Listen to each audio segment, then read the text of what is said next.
ॐ भूर्भुवः स्वः तत्सवितुर्वरेण्यं भर्गो देवस्य धीमहि धियो यो नः प्रचोदयात् ॐ शान्ति शान्ति शान्ति Sai Ram, dear friends, I'll start my sixth video on Satya Sai Baba's Gita.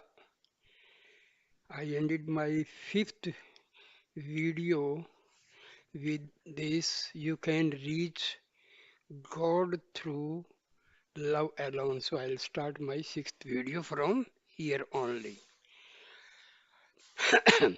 You can reach God through love alone. The Lord declared in the Gita, when you constantly think of me with love, I will bless you with the gift of spiritual discrimination.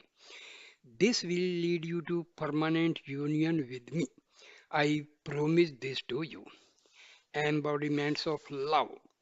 The buddhi is the discriminating faculty through which you can separate that which is real from that which is unreal, that which is permanent from that which is changing. This power of spiritual discernment become available only to people who have developed sacred devotion and are filled with love for God. Devotion is the royal road to attaining the highest wisdom. In truth, it is the only path leading to self-knowledge. Devotion evokes the grace of God. The Lord proclaimed in the 12th chapter of the Gita, the one who is devoted to me is very dear to me. Devotion. What is devotion? It is the steady flow of love towards God. When your love flows towards individuals or towards transient worldly things, it can be called devotion. It is really only a form of attachment. But when your love flows unceasingly towards God, the one unchanging principle behind this world of change, then your love becomes a devotion. Initially, you develop your devotion by turning towards God and approaching Him. Then you strengthen your love for God by cultivating the attitude that you are His devotee or His servant and you are surrender yourself to His will. As your love for God deepens, you progress to the stage where you feel an intimate closeness to God and experience His presence continuously. Finally, you reach the consummation of your spiritual journey when you fully realize the truth: I am God, God, and I are one. I am God, God, and I are one. In practice, devotion takes two forms. First, there is the type of devotion which involves various devotional practices and rituals engaged in by devotees, such as the traditional practice of worshipping the Lord with ritual offerings, making pilgrimages to spiritual centers, and attending spiritual functions, singing devotional songs, and studying devotional literature, and so on. These are the ordinary types of devotion. In the Gita, the Lord taught that these various practices can be considered to be of a lower type. But when your worship expands into a total absorption in God, when your love for God enters into every activity of your daily life, and you develop a flawless, sacred character, then you are expressing the higher devotion which very much pleases the Lord. There is a clear distinction, therefore, between this devotion, which is particularly dear to the Lord, and the more ordinary type of devotion. The latter uses the things of the phenomenal world to worship the Lord, such as flowers, for example, whereas, Where have these articles come from? Have you been able to manufacture them? Have you created these flowers? No, they have all been created by the Lord. Where then is the sacrifice in offering to the Lord things which He Himself has created? Such offerings will not get you very far on your spiritual path. But to offer to the Lord the sacred flower of your heart, which are not related to the world, and to offer these in loving worship to the one who is seated in your heart, that is the highest form of devotion. That is the devotion you should aspire for. What a wonderful expression. Oh dear Baba. Meditation and devotion are one and the dear Sai brothers and sisters.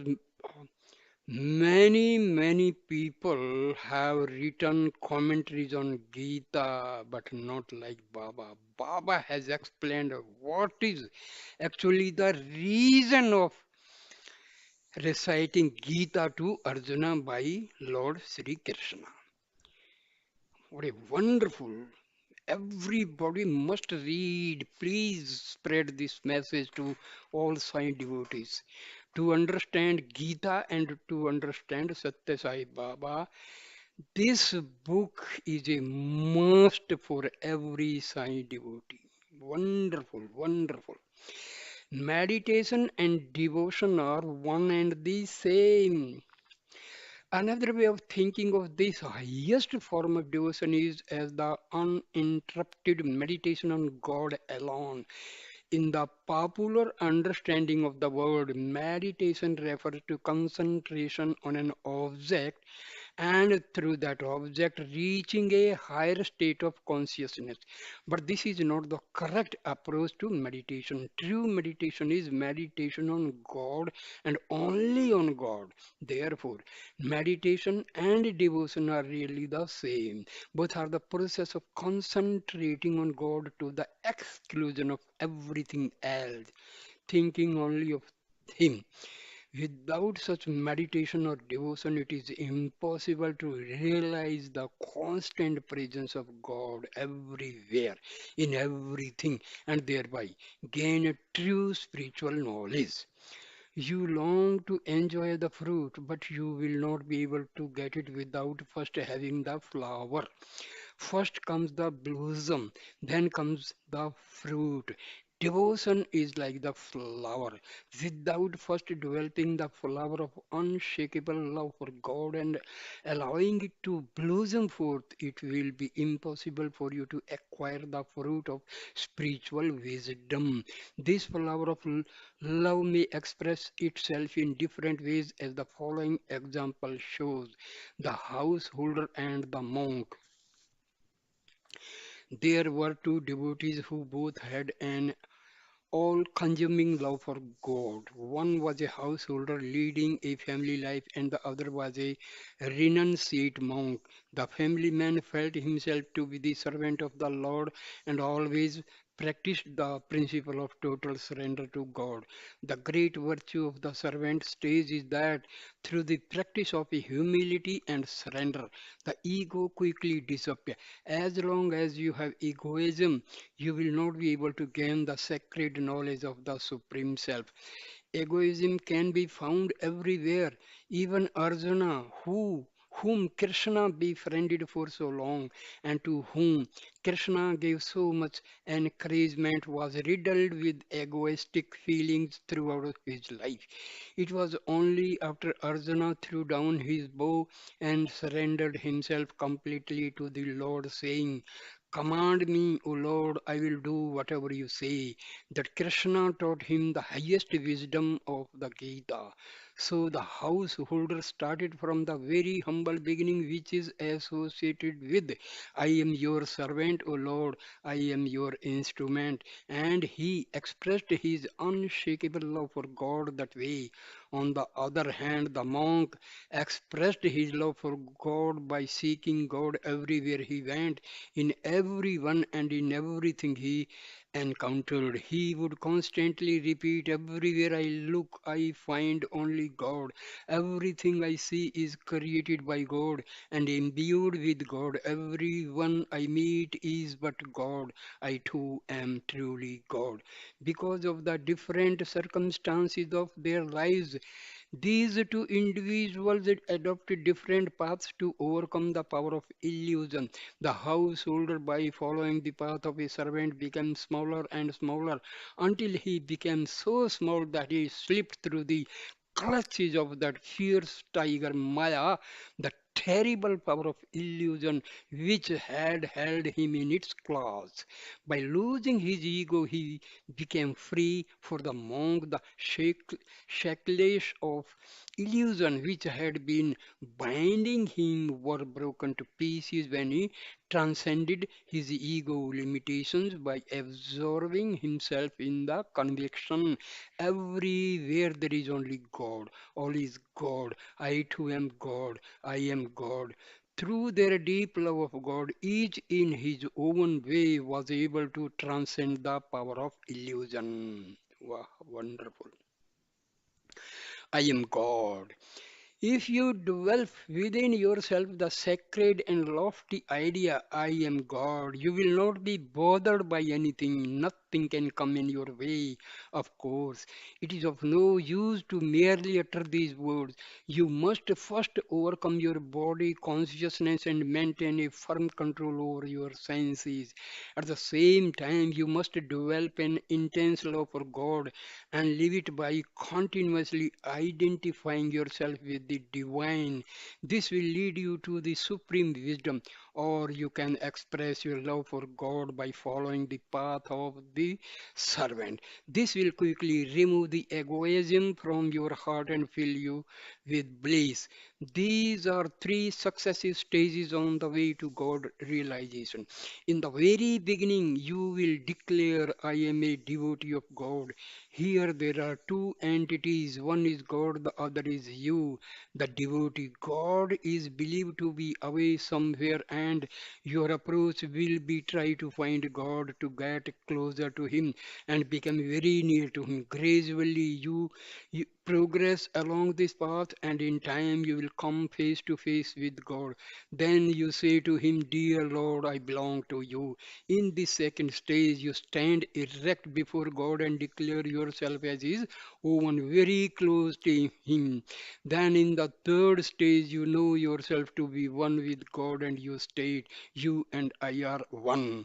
The first stage, which is characterized by the declaration, I am the servant of God, and where God is cognized as a faraway form, is dualism. The second stage, where you say directly to God, O Lord, I am your devotee, and feel Him inside your heart, is the stage of qualified non-dualism.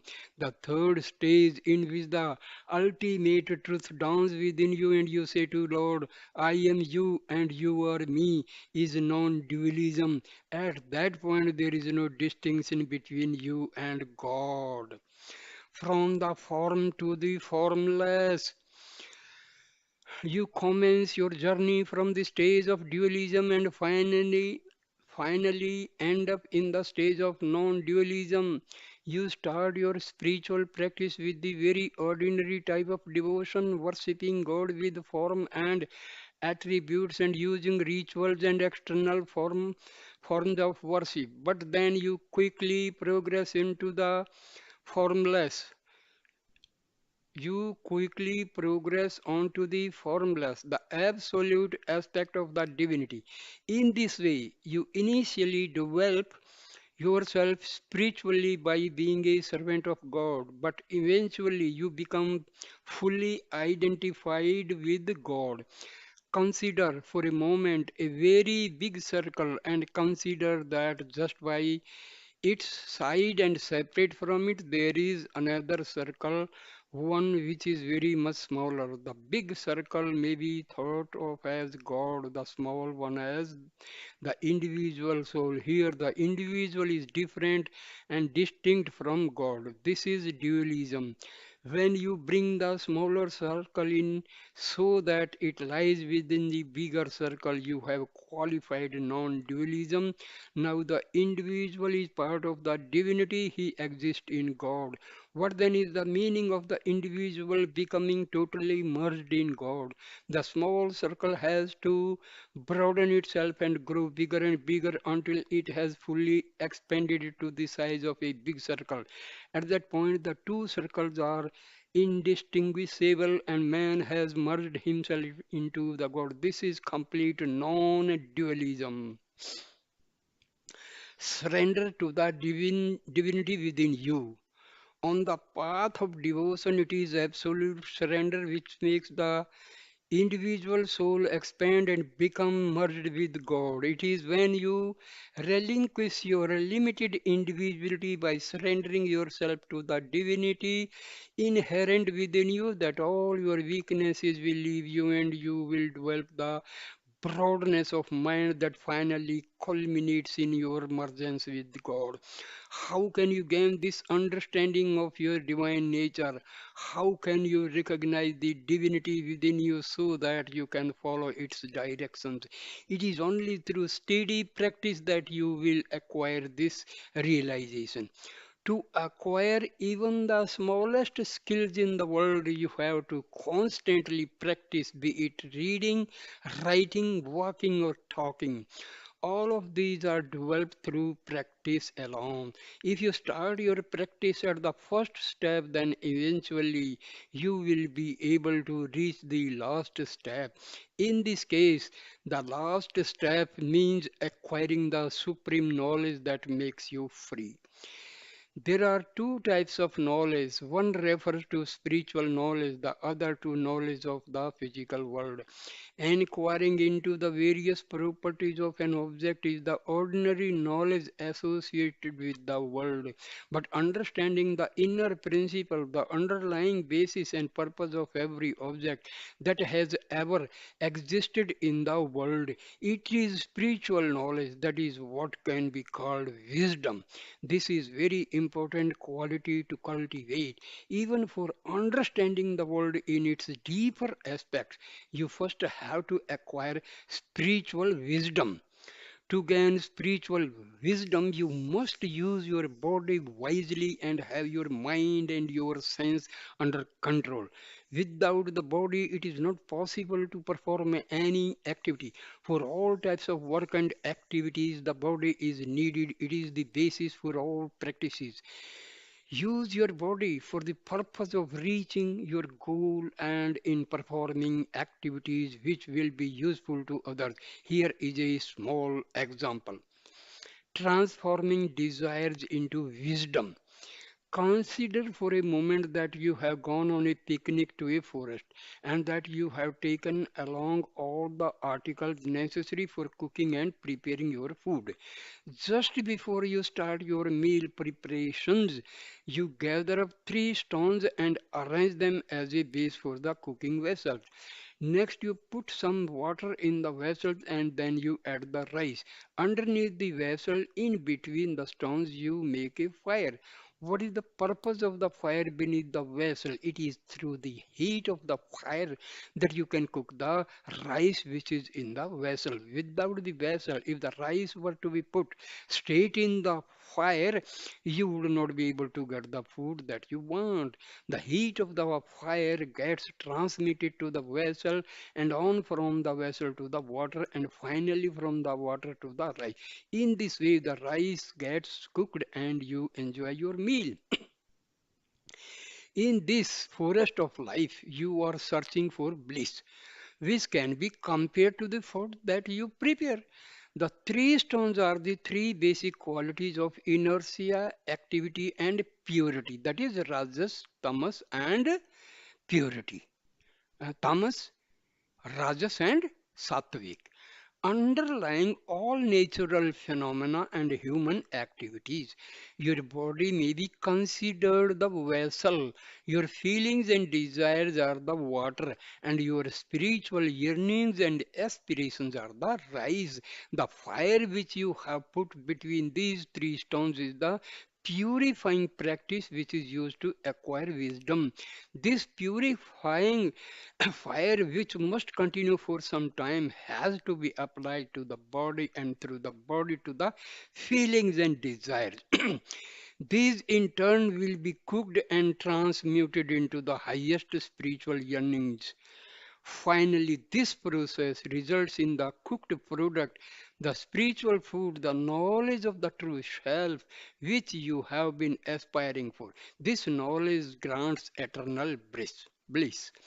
It would not be possible for you to realize such a spiritual wisdom directly in your heart state of without first going through the cooking process. Through the body and your good actions, you have to burn up your desires, transform them into spiritual yearnings. This will then lead to the realization of the highest knowledge, renouncing the fruits of your labor. The correct application of the practice of meditation is the gradual, slow, and steady control of all desires through the constant practice of love for God. By controlling the sense organs and controlling your desires, it will become possible to carry on all your activities in a totally natural and small.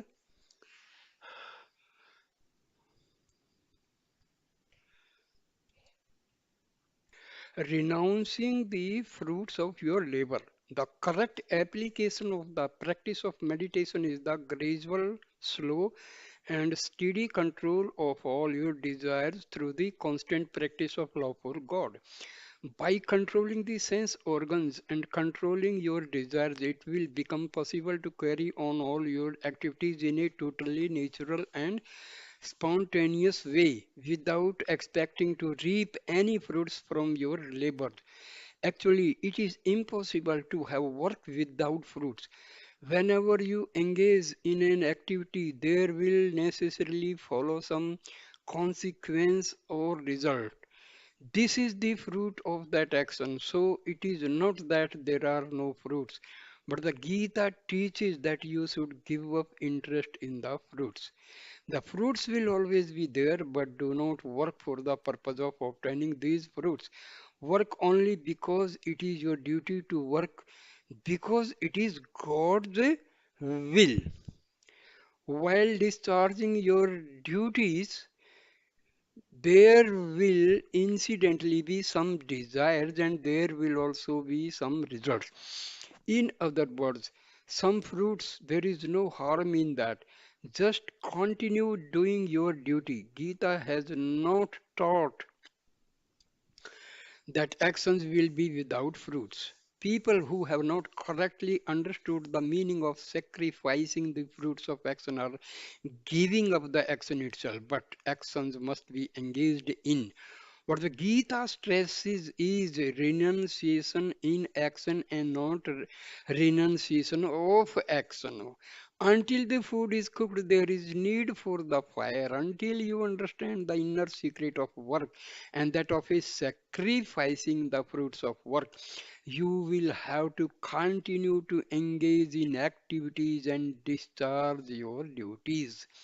Love is the root of all spiritual practices. A noble character and good behavior announces the inner truth of a person. This truth is based on love. Whether you are engaged in sacrificing the fruits of your actions or contemplating on the omnipresent Lord or practicing inner inquiry and aspiring to gain wisdom, the root of all these spiritual exercises is love. There are five, five major human values that distinguish a noble human being. These are truth, righteousness, peace, love, and non-violence. But they do not exist separately. They are all essentially dependent on one of these five, which is the primary value, that is love. When love enters the thoughts, it becomes truth. When love manifests itself in the form of action, it becomes righteousness. When your feelings become saturated with love, you become peace itself. The very meaning of the word peace is love. When you fill your understanding with love, it is a non-violence. For all these noble human qualities, it is love which flows as the undercurrent. Another way of saying this is when you saturate every thought of yours with love, then you are immersed in truth. When you practice love in your daily life, it is dharma or righteous living. When you feel love all the time, you are established in abiding peace, and when you have a deep understanding of the divine principle of love, you become steeped in non-violence. In the Gita, in the chapter on devotion, it says, fill yourself with love and use this love to reach me. In that way, you will develop both nearness and dearness to me. Dear devotee, your hands are very small, but with these little hands you are trying to serve me. Your eyes are very small, but with these two little eyes you are trying to see my infinite vastness. Your ears are very small, but with these two little ears you are trying to follow my sacred words. With your two little feet you are attempting to come towards me. But merely serving me with your two little hands will not achieve very much. Merely looking at my infinite form with your two little eyes will also not be of much use. Merely listening to my divine words through your two little ears will not get you very far, and merely coming into my presence with your two little feet will not serve you so strongly. But there is one thing you can do which will have a great impact, which will produce a truly significant effect. That is, install me permanently in your heart. Once you bring me into your heart, then all these other activities will no longer appear very important. Whatever worship you have been engaged in, using your eyes and your ears and your hands and your feet, has only served to control your mind. But when you invite the Lord to enter your heart, then control of the mind and the senses become very easy. The mind and senses will become still on their own. There will be no need for any special effort to be made for sacrificing the fruits of your actions. Krishna said, once you start thinking only of me and keeping your thoughts constantly fixed on me, then I will automatically take care of all the rest. To achieve this state of total one pointed focus on the Lord, you must develop a firm resolve and unshakable faith that the Lord is ever present in your own heart. Your heart is His residence. Fill your heart with love and faith. God is always full and complete. To reach and in such infinite fullness, you must have full faith. When God is full and complete and you are not full and complete, there cannot dwell the necessary binding force that will hold you and God together. To reach the full and complete love that is God, you must also have a full heart full of love and faith. If instead you are filled with doubts, you will undermine this pure principle of love, which is your true nature. Your doubts will blemish your heart and distance you from the omniscient, omnipotent, and omnipresent Lord who is aware of your every thought. Whatever thoughts you have, fill them with Him. Think of Him with a full heart, saturated with love and faith. Then you will certainly reach Him in the Gita. He said that you will become dear to Him. When you worship Him fully with all your heart, that means seeing Him everywhere in everything. The Gita proclaimed in all of the creation, do not hate anyone or anything, for He is in every name and form. When you have the feeling of love permeating your whole being, you become very dear to Him. All the noble human qualities are already there in their fullness in every human being, but very few people are making any effort to become aware of them. They are wasting their time in pursuing only outer activities in the world, but you must also engage in your inner activities which will help you to reach your goal. For example, you perform your worship using external rituals, but you must perform your worship internally as well, offering God the flowers of your heart. Then there will be unity and harmony in your life. Once you achieve such unity in all your activities, both inner and outer, your life becomes sanctified and you will experience fulfillment in whatever you do. Love is the most important of all human qualities. In the path of devotion, it has been taught that love is the basis of everything. It is the single most important quality that has to be developed. All your thoughts must become immersed in this quality of love. Then truth will naturally establish itself in your heart. All your acts must be saturated with love, then righteousness will naturally manifest itself in all your undertakings. All your feelings must be soaked in love. Then you will be able to enjoy immense peace, and all your understanding must be filled with love. Then you cannot hate or hurt anything. Therefore, love is the very basis of peace of mind. Love is the very birthplace of truth. Truth is the very foundation of righteousness and non-violence. That's why Baba has so often said, love is God, God is love. The essence of the teaching of the path of devotion is to develop and practice this selfless love. Then you will become broad-minded and in that way fully develop all the greatness that is inherent within you. Desire and anger, the twin evils. Only when you can still your thoughts will you be able to overcome desires, and only after you have controlled your desire will you be able to conquer anger. Therefore, the first step in conquering desires and anger is to become free of the thoughts process. Embodiments of love. Stilling the mind is an essential practice for both devotee and ordinary people, but as has been taught in the Gita chapter on devotion, the calming of all thoughts is especially important for devotees. Thoughts are charged with energy and life. They can even be stronger than the strongest matter. You begin thinking right from the moment of birth. The material making up your thoughts is extremely subtle. It arises from the food you eat. Therefore, if you consume food that has been sanctified, you will get only sacred thoughts. Use the sacred thoughts to destroy dark thoughts. When a person is filled with sacred thoughts, all his actions will be sacred. His words will also be sacred. Such sacred thoughts are like a sword or a sharp knife. You can use sacred thoughts to search out dark thoughts, dark feelings, and dark actions and cut them to pieces.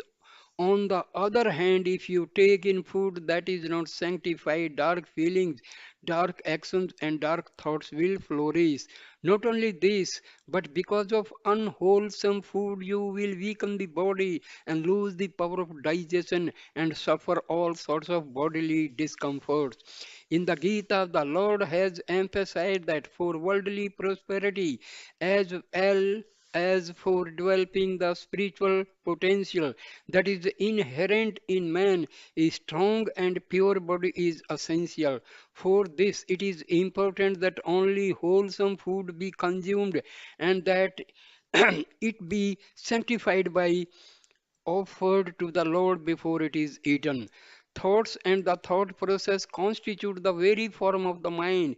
If thoughts are turned towards the phenomenal world and things relate to it, then these thought processes become concerned with wealth and prosperity, property. For these are the very basis of life in the phenomenal world. The word wealth usually refer to your worldly possessions and attachments, such as money, houses, and land. Another form of wealth is your fame, your position and station in life. But the Gita does not consider either possession or status as your real wealth. It declares that character is your wealth, good behavior is your wealth, and above all, knowledge of the Supreme Self is your true wealth. Good character, good behavior, and knowledge of the self.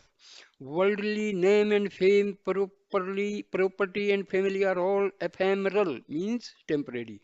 They may disappear even while you are still alive. Calamity and misfortune may bring about the loss of name and fame, property and family. What is more, none of these will have any connection with you after your death. But good character, good behavior, and all the noble qualities which they give rise to will help you not only during your lifetime but also when this life is over. They will remain your steadfast companions forever. They will be your side to help you gain the knowledge of your true self and thereby reach the Lord and merge with you. Your true fame does not depend on your physical beauty and your charm. It does not depend on your riches. It does not depend on your physical strength. It depends only on your good character. In the scriptures, you will find the story of Vishwamitra, who at the time was a powerful and ruthless king obsessed with ego and pride in his physical prowess. One time he decided to take revenge on the sage Vasishtha. Of course, Vasishtha based his strength only on divinity. He was a very great soul who was ever established in God consciousness. He wrote an invisible protective shield, the protection that comes from being immersed in the divine principle. When attacked by the deadly arrows and missiles of Vishwamitra, the sage remained completely unruffled. The arrows that Vishwamitra launched towards Vasishtha became utterly powerless, as if they were aimed at a mountain of stone. All the missiles Vishwamitra used broke into pieces the moment they touched Vishwamitra's body and fell harmlessly to the ground. In fact, physical strength is really a kind of weakness. Only power which is based on divinity and has the strength of righteousness is true strength. When Vishwamitra realized this, he undertook severe penance so as to reach the same lofty spiritual state that Vasishtha was always in. After engaging in prolonged austerities, Vishwamitra was finally able to acquire the knowledge of the divine and have Vasishtha himself proclaim him a God conscious sage. He was called afterward Brahmarishi, like says Vasishtha. Divine power and physical power. The Kauravas, the evil cousins that Arjuna and the Pandavas had to encounter in the Great War, together were 100 brothers. The Kauravas had also based their strength on military might. In the end, all these brothers died in the war which they had fomented, and not even a single son was left to perform the funeral rites for the parents when the parents died. What a terrible fate that was! Instead of seeking divine help, the Kauravas brothers took refuge only in physical power, in money, and in the strength of individuals. On the other hand, the Pandavas brothers surrendered everything to Krishna and sought only his grace. When Arjuna fell at the feet of Krishna and surrendered to him, Krishna was very pleased and lifted him up, saying, Get up, Arjuna, real power lies in faith. In the end, justice will always triumph and selfishness will always perish. This is the one unchanging righteous truth that applies in every age. He assured Arjuna on the day of the battle that whatever takes refuge in the Lord will win the grace of the Lord and will successful in whatever he undertakes. Whereas one who refuses the protection of Lord will not be able to win his grace and in the end will surely fail and be destroyed. If you aspire to earn the grace of the Lord, you have to control your worldly desires. All your activities in the phenomenal world have to do with the waking state. The results that arise from these activities are no more real than the results you get in the dreams. The mansions and big bungalows you see in dreams vanish in a flash once you open your eyes and wake up. They are not real and were never real. The experiences of your dream state disappear in your waking state, and the experiences of your waking state disappear in your dream state, and in your deep sleep state they both vanish. The three words and the Lord beyond. Krishna taught in the Gita that there are three worlds: the physical, the mental, and the causal. The mental world is a subtle form of the physical world, and the causal world is an even subtler form of the mental world. Of these three interpenetrating worlds of your waking, dream, and deep sleep consciousness, the causal is the subtlest. It is all pervading, but beyond all this is the infinite Lord, the supreme principle of divinity. This divine principle is the subtlest of the subtle and the smallest of the small, but also the biggest of the big. Among the mighty ones, the divinity is the mightiest of all. There can be nothing greater. Seek Him, install Him in your heart, and be saved. Know that. Know that mightiest of the mighty is your very self. This is the truth of divinity. This is your truth. To reach the principle of Godhead, which is the God Supreme, you have to start your journey with the first stage of the path, wherein you consider yourself to be the servant or the messenger of God. This is the state of dualism. Gradually, you enter the stage of qualified non-dualism, the second major step on the spiritual path. Here you experience the divinity within yourself in your own heart. At this stage, you identify yourself very closely with the Lord. You will have the feeling God is within me. He is the one I truly am. I am He. I am He. Then, as you continue still further on the spiritual path, all duality will disappear completely, and you will be left with only the I, the pure self, without any modifications or limitations. This whole journey is a little like the healing process that takes place with a wound. Initially, a protective layer of hard skin forms over the wound. Eventually, this covering falls off by itself as the wound heals. When both the feeling that you are the servant of the Lord and the feeling that you are one with the Lord, both of which cover the pure I, fall off, then you will be in the final stage of non-dualism. Then you are immersed in the one truth, I am I. Whenever you look, you see your own self. When you declare, I am He, I am God, there is still some duality because there are still two entities, I and God. So this is still not complete non-dualism. At the very beginning, when you say, Oh Lord, I am your servant, and the Lord is separate, and the servant is separate, and their status is clearly different. One on the other hand, when you say, I am God, although there is still a trace of duality, the distinction is not one of separate subject and the object, but more like seeing the reflection or image of yourself in a mirror. Whenever people are different, when there are many separate entities, then there will also be many different images or reflections. But in the stage of qualified non-dualism, you see only your own image everywhere because you are all there is. You are the one being self reflected as many images, just like the One sun is seen as a separate images in a number of different water-filled pots.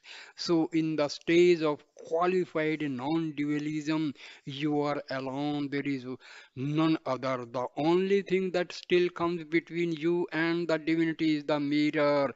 You constantly perceive your own reflection, and so you see yourself as every near and every dear to the Lord, face to face with Him. But when you perceive only the one God who is all pervasive, then where is the need for any image at all? Can there be a place where He is not? When the entire world is the mansion of the omnipresent Lord, then where should you look to find the door to enter His mansion?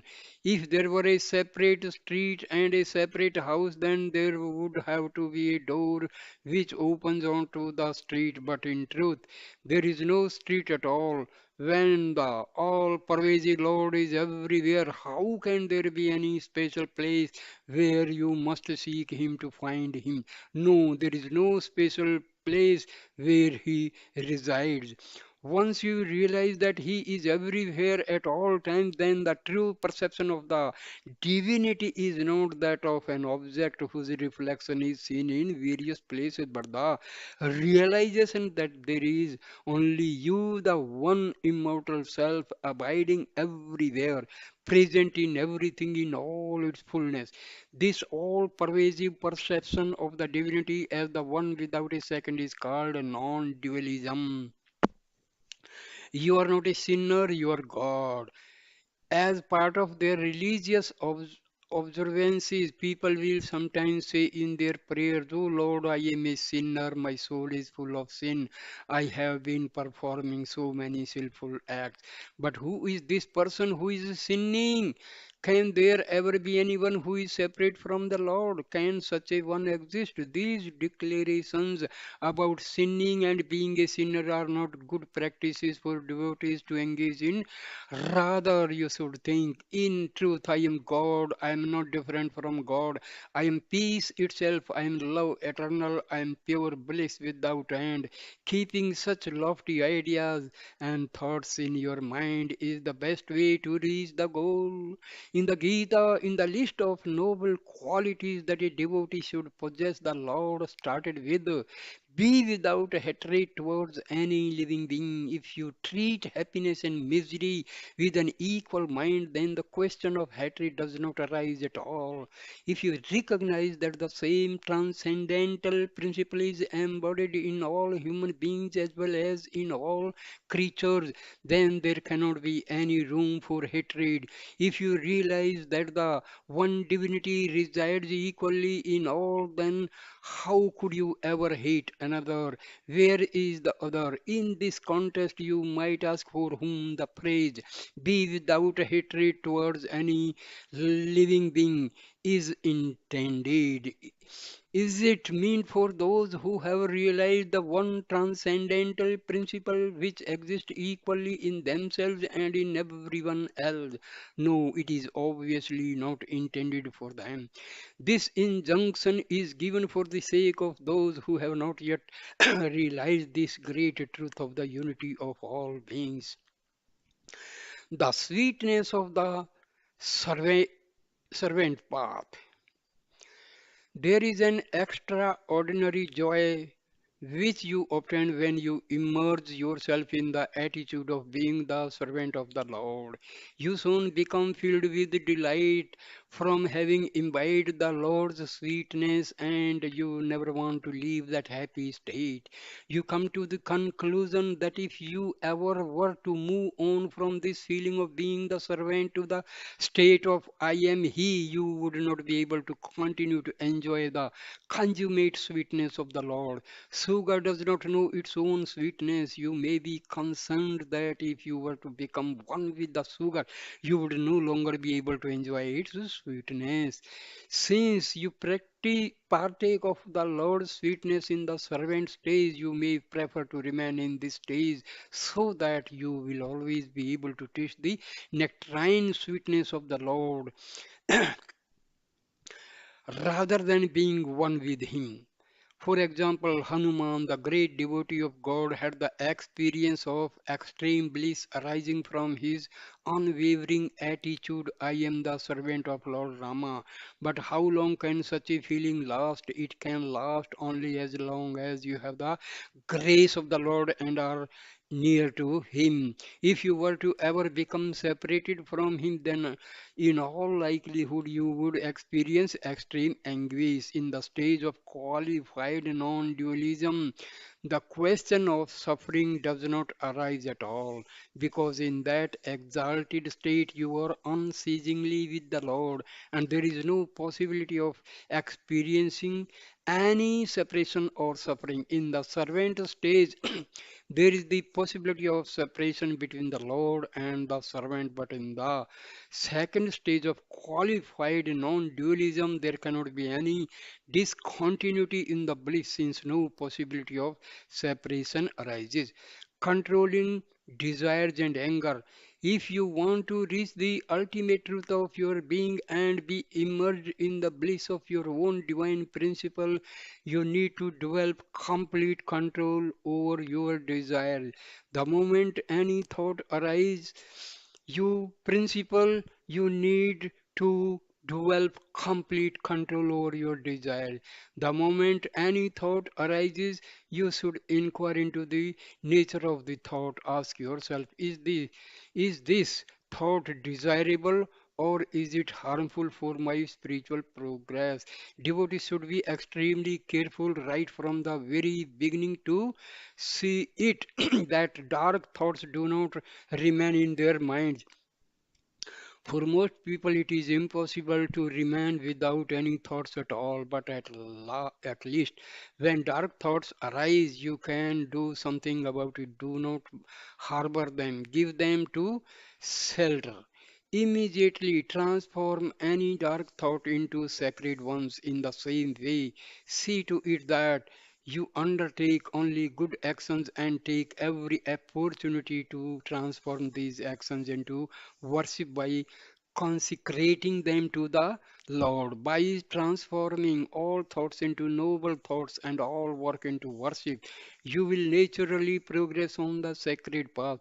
By controlling your thoughts in this way, you will also be able to control any anger that might arise.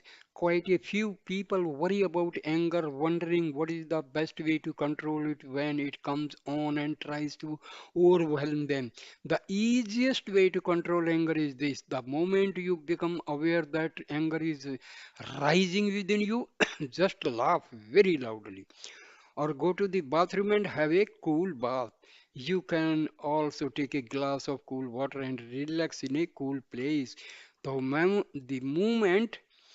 moment anger comes, it is most helpful to leave the place where you are and go somewhere else. If with all these measures you still have not been able to control your anger, then stand in front of a mirror, examine your face. After seeing your appearance, you will surely feel so much disgust that at once you will be able to control your anger. One other thing you can do whenever anger comes is to inquire into the cause of this anger. Is it justified? Remember that if someone is going to be harmed in the process of your anger, you will be committing a sin, and that cannot possibly be good for you. To undertake all these methods will be quite difficult, but it is enough to remember not to let your tongue go into action immediately after you get angry and spill out a torrent of angry words. Take some time to think things over. In a number of ways, anger weakens a person who is trying to undertake a spiritual practice. If you make some efforts to control anger, when it arises, these efforts will act to strengthen your body and purify your mind. Attraction and repulsion. The Gita declared that a weak person can never gain self realization. Therefore, in order to acquire the knowledge of your true self, it is most important that you gain full control over your attachments and hatreds, over your desires and anger. These pairs of opposites arise from the primary qualities of attraction and repulsion, which are inherent in the human psyche as well as within all phenomenal things and beings. Attraction and repulsion are responsible for everything that makes up the world.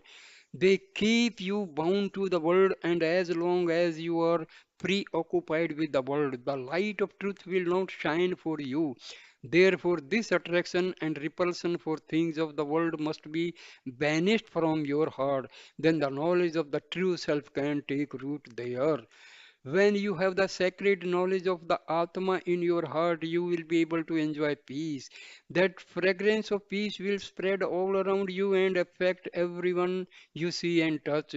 On the other hand, if you are filled with dark feelings, dark thoughts, and dark actions, these will pollute your heart and infect others with your poison.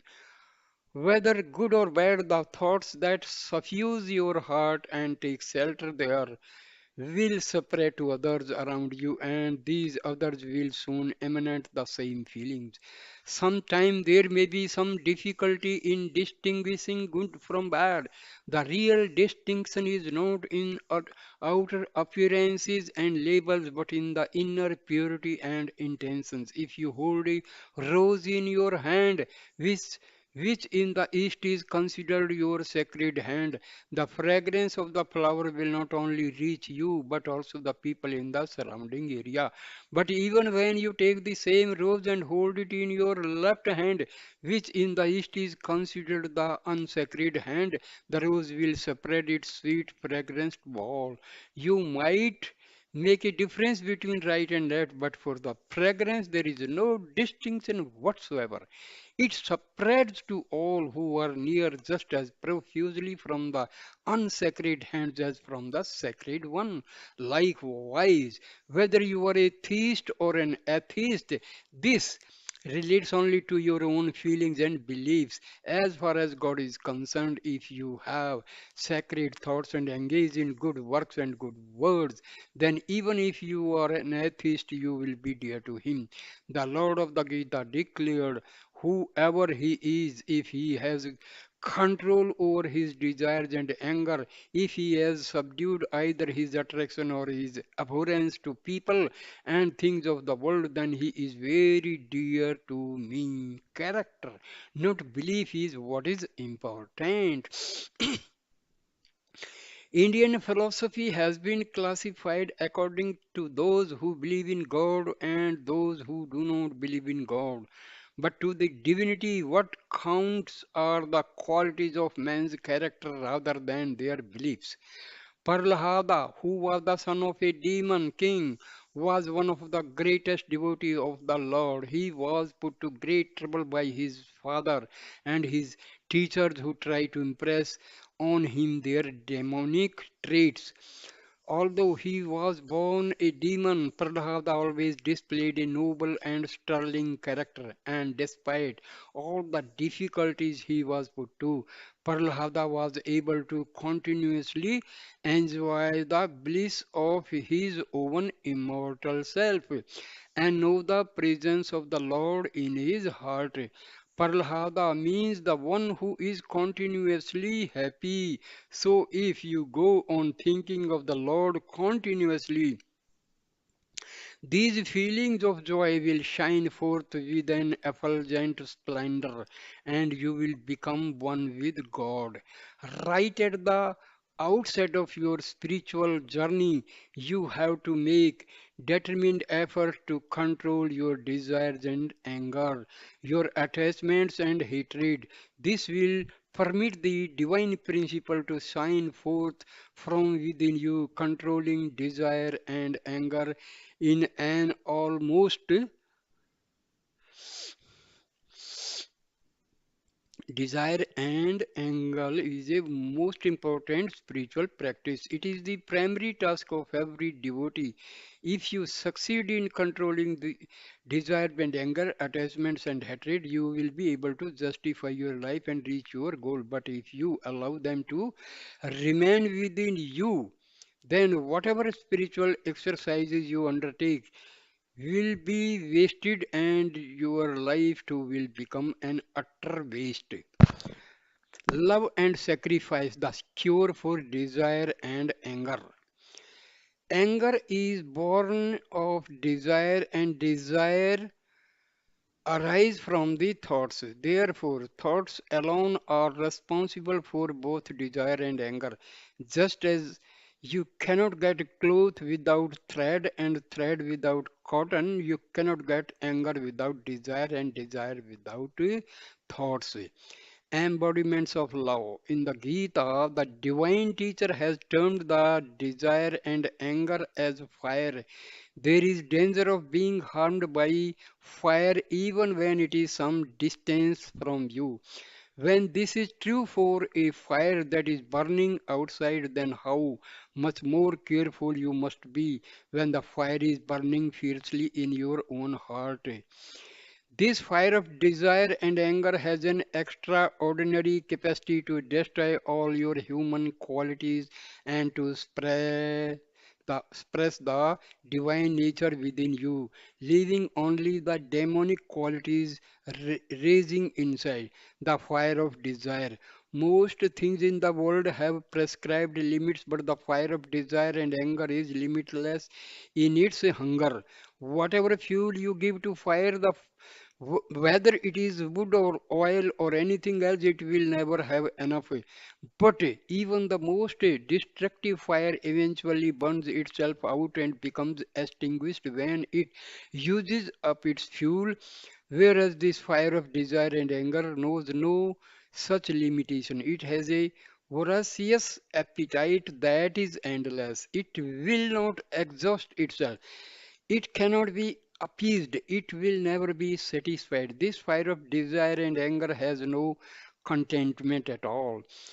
That being its nature, is there any way to control it? The Lord declared in the Gita, you can conquer anger through love and you can conquer desire through renunciation and sacrifice.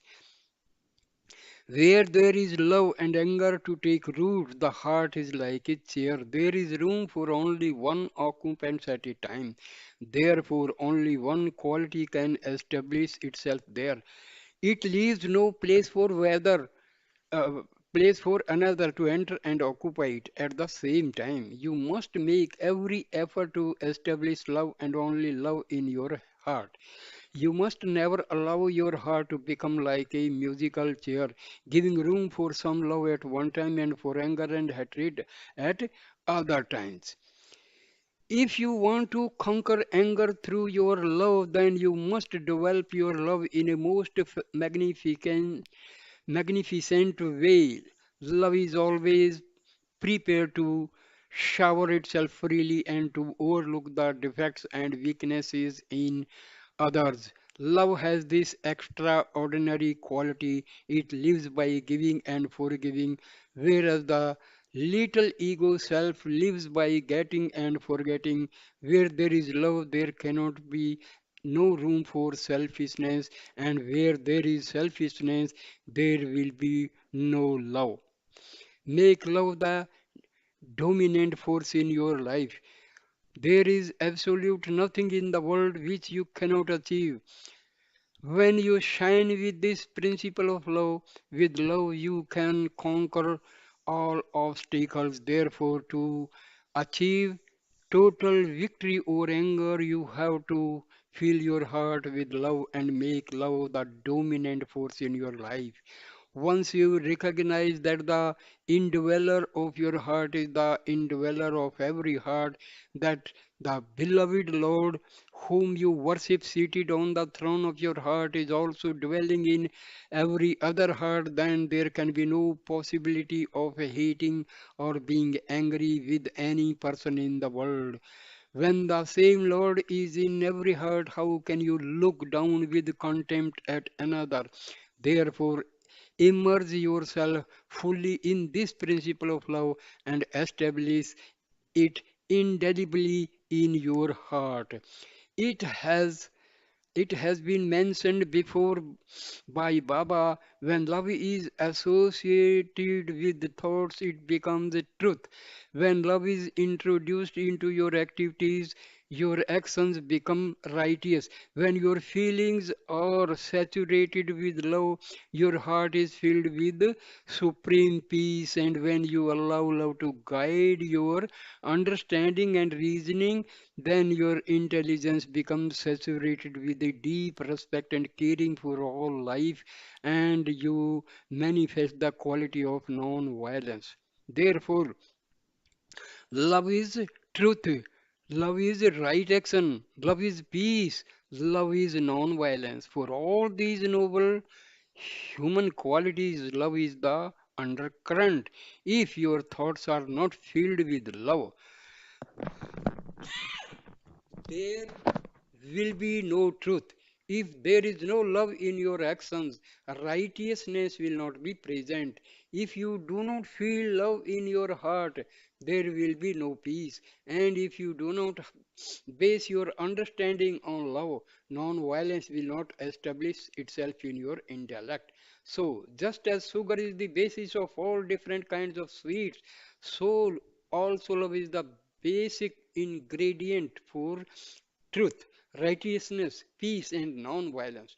Love is the divine divinity itself. Love is God, and God is love. Love is the divine power that activates everything. Through love, you can easily conquer hatred and anger. Therefore, always live in love. The nature of anger.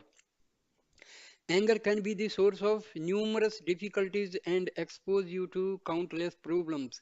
It destroys your dignity and undermines the principle of humanness that exists within you.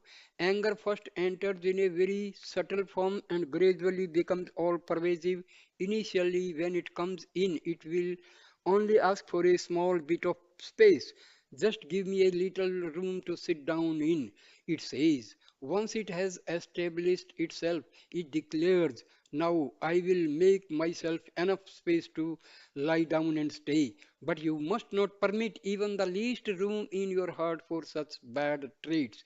Once you let anger in, it will be impossible to get rid of it. Even if you make friends with it and give it all your wealth, it will not leave you. It is a most dangerous poison which should not be given even the least space to get a foothold within you.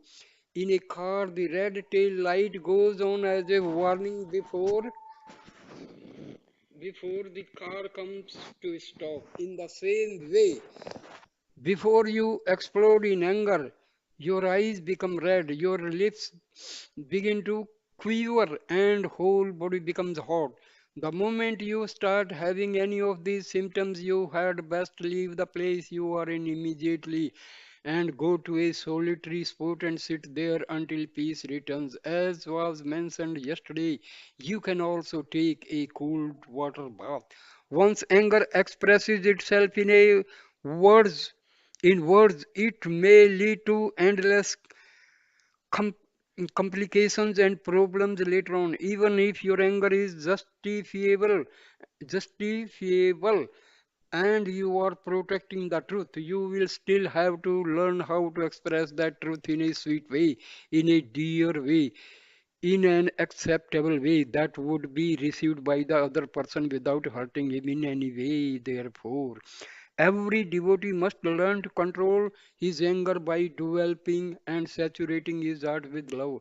Sacrifice conquers desire. Next, let us consider how to deal with desire. To conquer desire, you have to develop a sacrificing nature. You must be steeped in renunciation. Renunciation does not mean that you give up your family and go to this forest, nor does it require you to give up all your property. Once you realize the defects in any object, once you recognize its transitoriness and worthlessness in helping you to reach your goal, you will automatically stop desiring it.